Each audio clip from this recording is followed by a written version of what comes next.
Good afternoon and welcome to the Midday News. Here's what we have in the bulletin. Petrojam employee charged in ammunition smuggling ring. More help for Cooper's Pen residents.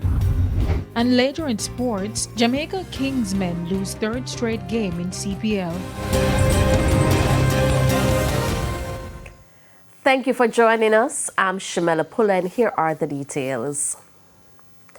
A Petrojam employee has been arrested and charged in connection with an alleged ammunition smuggling ring. Police sources say 52-year-old line engineer Vashel Witter was arrested during a sting operation in Montego Bay, where more than 200 rounds of AK-47 ammunition were allegedly found in his vehicle. A subsequent search of Witter's Petrojam locker reportedly uncovered a firearm, and additional ammunition, gun parts, and other tactical gear. Witter maintains his innocent while his attorney has raised questions about the legality of the locker search. Police say investigations are continuing.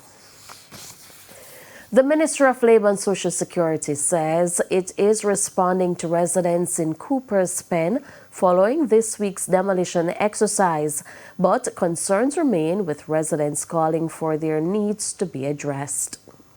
3 days after the demolition exercise in Cooper's Pen, Trelawney, the Ministry of Labour and Social Security returned to the community on Thursday. A team from the ministry met with residents to assess their immediate needs and determine what support may be available to those affected. The visit comes as residents continue to deal with the fallout from Tuesday's exercise. They may be displaced, but they are not conquered. The number of families, I have 44 families here. We would have been in this area on Tuesday.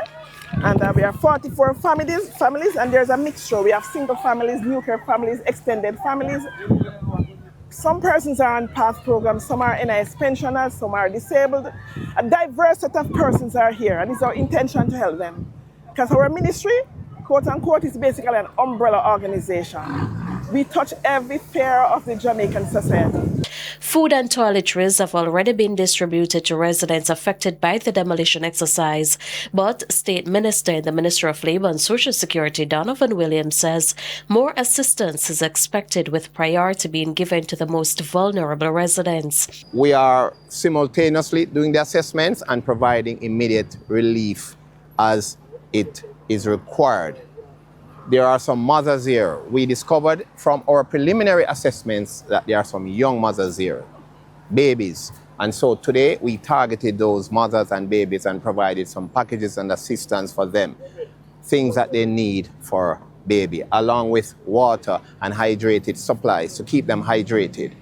Mr. Williams says the wider group of affected residents will now be addressed with a general distribution of supplies set for Friday.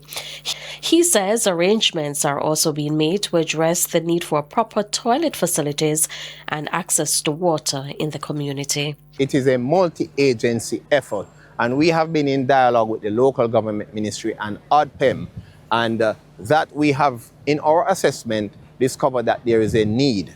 Rightly so. And that is why we have been providing, if you realize, we have provided some waters. We have brought packages of water here today. But in terms of the toiletry, we have done some investigation and assessments, and we are in contact with ODPEM and the Ministry of Local Government, and we will together provide that response. And there is a need, and it is in train.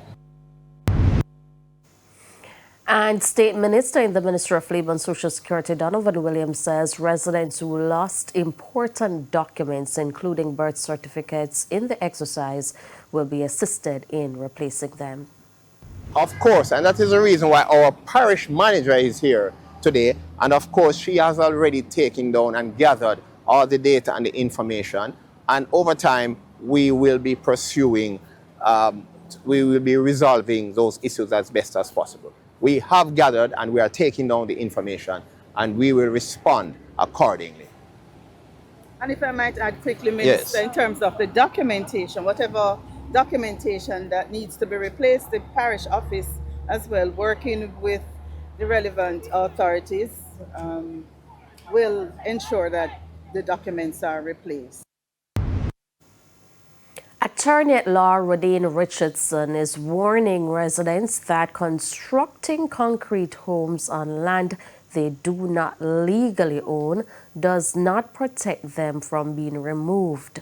His comments come amid mounting public outrage following Tuesday's demolition of more than 20 homes in Cooper's Petrojam.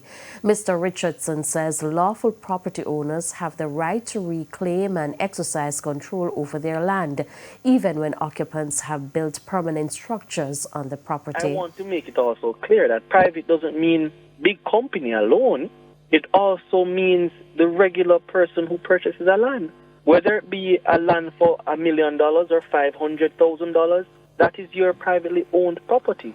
And so if someone goes on your property and you go through the court process, serving the persons the requisite notice, and you have given the time, not even as far as 10 years, you have given time for them to do things and to take necessary steps and delayed your plans, you have a right to go ahead and exercise the order that you got.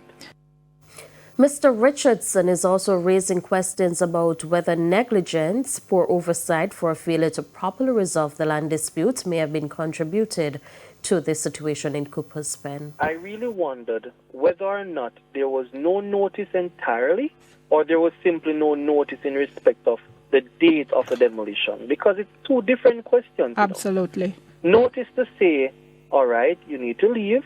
This has now been settled. There's going to be an eventuality where the houses are going to be demolished. And so actions and steps are to have been taken. If it is that notice was given in respect of the settled debate that this property was in fact someone else's, and you would need to have been relocated to another space and take steps to go to another space, and you then sat down awaiting help from someone, did nothing to check on a situation which I understand has been going on for some time, then you have to admit that you have some contributory negligence as well.